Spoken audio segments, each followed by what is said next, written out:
BX1 +. Le face-à-face. Faut-il envisager de créer des cannabis social clubs? C'est la question qu'on pose dans notre face-à-face aujourd'hui. Cette idée, elle est défendue notamment par les signataires d'une pétition qui a été lancée ou relancée il y a 2 semaines. Pétition qui demande donc d'autoriser ou de légaliser la consommation de cannabis et de l'encadrer au moyen d'un maillage d'associations. C'est un petit peu ça l'idée, Émilie Ecoff. Exactement. Ces signataires partent d'un constat. La prohibition du cannabis en Belgique, c'est un échec.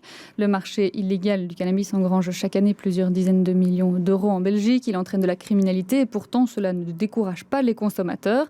Alors pour redresser la situation, il propose donc de reprendre le contrôle du marché via les cannabis social clubs, des clubs qui permettraient d'amener plus de transparence pour toute la filière. Alors qu'est-ce que c'est qu'un cannabis social club? Eh bien c'est un groupe de partage, une association de consommateurs de cannabis qui cultivent les plants pour leur consommation personnelle. Concrètement, le club serait responsable de superviser et gérer la production et puis la distribution à ses membres et uniquement à ses membres. Selon les défenseurs de l'idée, cela permettrait même une meilleure régulation de la consommation qui s'avère parfois problématique chez certains consommateurs. Seulement voilà, aujourd'hui en Belgique, la vente, l'achat et la consommation de cannabis sont interdits, même s'il y a une tolérance relative quant à la consommation personnelle. Merci beaucoup, Émilie Ecoff. On va débattre de cette idée avec 2 députés. Georges Dallemagne, qui est député fédéral pour le CDH, Centre démocrate humaniste, et Julien Tendal, qui est député bruxellois pour le Parti socialiste. Je vais commencer avec vous, Julien Tendal, parce que vous êtes un des signataires de cette carte blanche et j'imagine aussi de la pétition.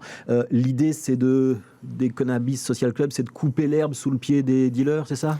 Excellente remarque, en effet, c'est des groupements de consommateurs qui sont excédés par 2 choses. Un, parce qu'ils n'ont pas le choix, ils doivent financer finalement des réseaux criminels, certaines filières terroristes qui financent leurs activités par la vente de cannabis. Et deuxièmement, ils sont excédés de ne pas savoir ce qu'ils consomment. Est-ce qu'au XXIe siècle, un consommateur d'alcool pourrait aller dans un bar, commander une boisson alcoolisée, et là, elle ne sait pas devant quoi elle est. Et ça, c'est parce que ce sont des réseaux... Ou est-ce qu'elle est devant du cidre? Le consommateur de cannabis, il vit aujourd'hui ce quotidien et il ne l'accepte pas. Donc l'objectif, c'est de savoir ce qu'on consomme et arrêter de financer, les yeux fermés, des réseaux criminels, des filières terroristes. Et ça, c'est parce qu'on n'a pas légalisé le cannabis en Belgique qu'on se retrouve dans cette situation, d'après vous? Au sens économique du terme, on est face à un marché. Mais un marché où il n'y a aucune règle à part une seule, c'est l'interdiction. Mais cette règle, elle ne fonctionne pas. Et donc finalement, qui réglemente, qui régule ce marché? Ce sont les réseaux criminels. Leur seul objectif, c'est de gagner de l'argent. Ils ne vont jamais mettre des règles sur ce marché. Ils vont jamais demander la carte d'identité à un mineur qui voudrait acheter du cannabis. Leur seul objectif, c'est de vendre. Ouais. Alors, Georges Dallemagne, je vais reprendre la référence à l'alcool de Julien Tendal. Est-ce qu'il faut sortir de la période de prohibition pour avoir un marché un peu plus transparent que celui qui existe aujourd'hui? Je crois que c'est un leurre total. Je pense que dans les pays où on a légalisé le cannabis, on a vu une explosion de la consommation de cannabis, mais on n'a pas vu une diminution du marché noir, du trafic en matière de drogue et en matière de cannabis notamment. Et puis ça envoie un signal tout à fait paradoxal et qui est à mon avis très négatif. Moi je suis médecin, je vois les effets des drogues et du cannabis en particulier. C'est tout sauf une drogue douce, comme on a la coutume de l'appeler. C'est une drogue qui a des effets très importants sur le système nerveux central, sur les fonctions cognitives, qui crée une dépendance, une assiétude assez importante et qui a des effets contrairement à ce que cette espèce de publicité, je trouve un peu fallacieuse, tente de faire croire, c'est-à-dire que ce serait une drogue sociale, cannabis social club, c'est tout le contraire d'une drogue sociale. C'est une drogue où on a plutôt tendance à s'exclure du champ social. On a, lorsqu'on est un consommateur régulier de cannabis, à avoir plus de mal à se concentrer, à apprendre, à avoir du boulot, etc. Donc il faut garder l'interdiction. Je pense qu'il faut garder l'interdiction, bien sûr, et il faut au contraire avoir un message qui n'est pas un message permissif. Moi je vois le cas. Est-ce que c'est pas un peu hypocrite dans le sens où on sait que c'est quand même extrêmement répandu le cannabis, et que ça concerne presque un adulte sur 10? Alors ça, c'est aussi un paradoxe extraordinaire. C'est pas parce qu'il y a aujourd'hui, c'est pas parce que c'est un fléau qu'il faudrait l'encourager. C'est parce qu'il y a la fraude fiscale qu'il faut se dire que elle doit être légale. Donc il y a là un problème, je dirais, de base et de réflexion et d'analyse qui me paraît tout à fait étrange. C'est un fléau, c'est une difficulté. il y a de plus en plus de consommation et donc il faut essayer de faire en sorte qu'effectivement ça ne s'aggrave pas. Vous savez que ce sont surtout les familles pauvres et précarisées qui voient leurs enfants consommer du cannabis. Donc il y a là un toutes problème. les catégories sociales. Non, mais on l'a vu notamment au Canada qui l'a légalisé. C'est là qu'il y a le plus d'explosion. C'est dans ces familles-là. On va rendre la parole trouve que c'est assez paradoxal que d'enfoncer effectivement que de répandre encore plus cet usage. Julien Tendal, est-ce que vous pouvez répondre d'abord au médecin Georges d'Allemagne sur le fait que c'est une drogue qui n'est pas, contrairement aux apparences, une drogue douce? On estime que la consommation problématique représente 3% des consommateurs. Non, donc ça vient de sortir il y a exactement un jeune sur 6. Un jeune sur 6. Ok. Mais personne ici ne dit que le cannabis n'est pas dangereux pour la santé. Évidemment que c'est dangereux pour la santé et a fortiori pour les jeunes. C'est pour ça qu'il faut mettre des règles sur ce marché. Si on continue à mettre notre tête dans le sable en disant c'est interdit, c'est très confortable de dire ça évidemment, c'est interdit, mais dans les faits ça ne l'est pas. On voit un nombre très important de Belges qui ont déjà consommé ou qui consomment régulièrement. Ici on est face à un problème de santé publique et on n'aidera jamais des personnes en leur infligeant des amendes, des procès-verbaux et en les stigmatisant. C'est justement en acceptant le problème de santé publique qu'on pourra les aider, on pourra libérer la parole, on pourra les accompagner. C'est pas avec des menottes qu'on aide des gens. Ça veut dire que dans un cannabis social club, je suis un jeune, j'ai 16 ans ou 17 ans, ou je suis un jeune majeur, 19 ans, je tape à la porte, je dis je voudrais consommer du cannabis, on va m'ouvrir du cannabis, on va m'ouvrir la porte. Mais l'objectif, c'est pas juste d'ouvrir des cannabis social clubs, c'est d'encadrer réellement ce marché avec des règles aussi au niveau de l'âge évidemment.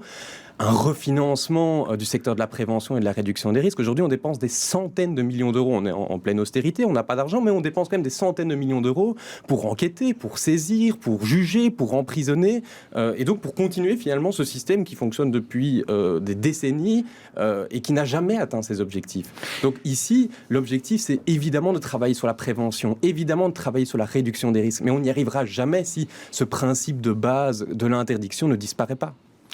Non, encore une fois, il y a un paradoxe absolument extraordinaire.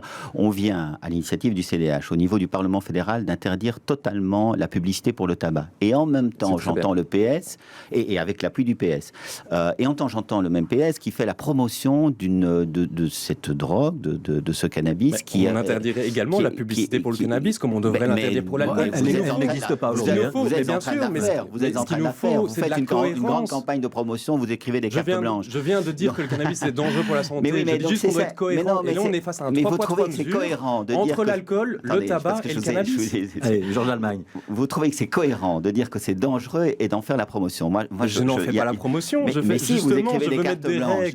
Donc moi, ce que je crois, et là où je vous rejoins, pour quand même essayer d'avancer dans le débat, c'est qu'effectivement, la seule répression n'a pas de sens. Je pense qu'on est dans une société où il faut faire preuve de pédagogie, où il faut avoir des messages. Mais ces messages doivent être clairs. Il s'agit d'abord et avant tout de dire que c'est dangereux.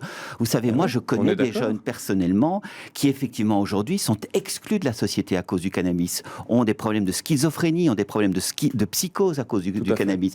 Et ce n'est pas le message qui dirait « mais venez en consommer dans notre café » qui fera qu'ils en consommeront moins. Au contraire, ils auront là le sentiment qu'effectivement, c'est quelque chose de bien, c'est quelque chose de positif, c'est quelque chose qui est porté... Vous préjugez du message qu'on donnerait dans le cadre de ce nouveau système. C'est le message que vous donnez, c'est-à-dire que c'est porté politiquement et donc c'est bien.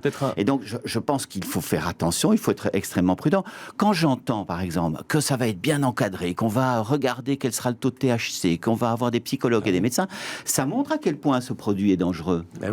Aujourd'hui, on ne peut pas aider ces personnes. Alors peut-être un point important par rapport au Cannabis Social Club, et je crois qu'il est fondamental, c'est qu'on est face à des associations sans but lucratif. Donc leur objectif, ce n'est pas de maximiser leurs profits, ce n'est pas de faire des bénéfices, de déverser des dividendes pour leurs actionnaires, comme on peut le faire avec l'alcool et là on ferme les yeux, ou avec le tabac et on ferme les yeux. Moi je veux juste qu'on soit à un moment cohérent face à ces produits. Le tabac est dangereux, le cannabis est dangereux, l'alcool est dangereux, et pourtant on ne traite pas ces produits de la même manière, alors que ici, avant tout, c'est un problème de santé publique. Sur la SBL, alors ça c'est de nouveau, ça me fait de nouveau sourire. Je connais des dizaines d'ASBL où les gens ont des très bons revenus, très confortables, qui sont d'ailleurs régulièrement surveillés effrayé par le fisc en se disant mais est-ce que ça... Vous savez, quand on vend un produit et qu'on se met en ASBL, à bon droit, le ministère des Finances se demande s'il s'agit bien d'une ASBL. Et donc la solution, c'est de laisser tout ça au réseau criminel. Non, mais quand j'entends cet argument qui est de dire mais nous, c'est pas pour faire des revenus, c'est pas pour en vivre. Qu'est-ce qu'on fait alors aujourd'hui concrètement par rapport à ça? Eh bien, ce qu'on fait, c'est d'abord un message clair. C'est de dire que c'est une drogue, qui crée de lassitude, qui crée de l'exclusion sociale. Et l'alcool, pourquoi on le traite différemment? Je suis absolument d'accord sur le fait que... On doit interdire l'alcool. Non, je ne dis pas qu'il faut l'interdire, comme je ne dis pas qu'il faut interdire la consommation de cannabis à titre personnel, comme cela est toléré aujourd'hui. Je dis simplement... C'est plus toléré depuis 2014. À titre personnel et à usage privé, c'est toléré aujourd'hui en Belgique. Non, il y a des circulaires qui ont été prises en 2017. Les procureurs généraux poursuivent pas réellement... c'est la plus faible priorité. Sur papier, c'est la plus faible priorité. Lorsqu'on regarde les PV, les infractions constatées, on voit qu'on est à 80%, je pense, d'infractions constatées pour de la simple détention ou de l'usage. Donc on a des belles paroles, des beaux discours disant le consommateur, il n'y a pas de problème, mais dans les faits, dans les statistiques, on voit que le premier qui est visé, c'est le consommateur dans le système actuel. Mais vous croyez que la justice se préoccupe de ces questions-là, juste comme ça, par plaisir, Je crois qu'il y a d'autres priorités aujourd'hui que courir derrière des consommateurs de cannabis. C'est ce que dit la justice. Mais en même temps, elle rappelle qu'effectivement, c'est un fléau, c'est un problème pour notre société. Et je trouve que l'appel que vous lancez, moi, il me paraît extrêmement dangereux, il me paraît tout à fait paradoxal. Je vais revenir vers le médecin Georges d'Allemagne. Est-ce que réellement, le cannabis, c'est beaucoup plus dangereux que l'alcool, par exemple? Alors, l'alcool aujourd'hui est un problème majeur parce que c'est une drogue qui est portée socialement de manière très forte. On aime bien boire un verre. C'est culturellement absolument admis. Et donc, c'est un gros problème de santé publique. C'est probablement aujourd'hui, en termes de statistiques, un problème plus important. Mais pourquoi? Parce que justement, il est porté socialement. Et si on fait la même chose avec le cannabis, on croit qu'on va régler le problème du cannabis. Mais non, on va lui donner exactement le même statut. Et donc, on va apporter une assiétude supplémentaire à une société qui, aujourd'hui, de manière générale, a tendance à consommer de plus en plus de substances addictives. Oui. Alors, c'est un vrai problème de société, on ne va pas le régler comme ça. Autre question pour Julien Tendal, si on légalisait le cannabis en Belgique, on ne prendrait pas le risque d'avoir un tourisme de la drogue comme les Pays-Bas l'ont connu longtemps? Il faudra en effet régler le problème du narcotourisme, et cela pourrait être réglé par, en effet, si on est face à des cannabis social clubs, il faudrait être membre de ces cannabis social clubs, et il faudrait par exemple avoir une résidence en Belgique. Donc je ne crois pas que c'est ça qui un mineur, il pourrait être essayons d'avoir une vision plus aérienne, historique des choses. Ça fait des décennies qu'on fonctionne sur ce système. On n'a jamais consommé autant qu'aujourd'hui. On n'a jamais autant saisi qu'aujourd'hui. Les jeunes n'ont jamais autant consommé. C'est pas libéraliser. Le terme est incorrect. C'est mettre des règles sur un marché qui existe déjà aujourd'hui. Julien Tendal, est-ce qu'un mineur pourrait être membre d'un cannabis social club? Bien sûr que non. L'objectif, c'est que les jeunes arrêtent de consommer. Mais aujourd'hui, évidemment, on sort de l'école, on n'aura pas des réseaux mafieux à la sortie des Athénées. Si on pouvait déjà mettre les priorités du parquet et des services de police sur ce phénomène-là, on serait beaucoup plus efficace que comme maintenant où on court comme des poules sans tête derrière le premier dealer qui passe. Alors, on a compris que vous ne me mettrez pas d'accord. Je voulais juste vous poser une question politique. Est-ce que pour le Parti Socialiste, cet élément-là doit faire partie d'une négociation pour le gouvernement fédéral où on a déjà tellement de problèmes qu'on ne va pas s'encombrer avec ça? Je pense qu'on est au niveau international dans un momentum. La Belgique a toujours démontré son avant-gardisme sur des questions de société. Je trouve qu'aujourd'hui, c'est dommage, on est en retard. Donc oui, mais je serais très heureux qu'on puisse mettre ce point à la table des négociations. Georges d'Allemagne, si on appelle le CDH à la table des négociations, il freinera de cette cas de fer sur les cannabis social club, où il trouve qu'on a tellement d'autres problèmes qu'on ne va pas s'encombrer avec ça. On espère qu'effectivement, on ne va pas venir avec ce genre de proposition. Vous savez, il faut s'inspirer de ceux qui ont, comme le dit Julien Tendal, une avance sur nous, le Canada, l'Espagne, qui aujourd'hui freinent des cas de fer, ils font marche arrière, et notamment le Canada. On ne peut pas juger une réglementation aussi fondamentale en 2 ans. Il faut que en tout cas, c'est ce qu'ils font. Évidemment que le système propose d'être très très prudent par rapport à ce genre de choses. Georges d'Allemagne, député fédéral pour le CDH, Julien Tendal, député bruxellois pour le Parti Socialiste. Merci à tous les deux d'avoir participé à ce débat.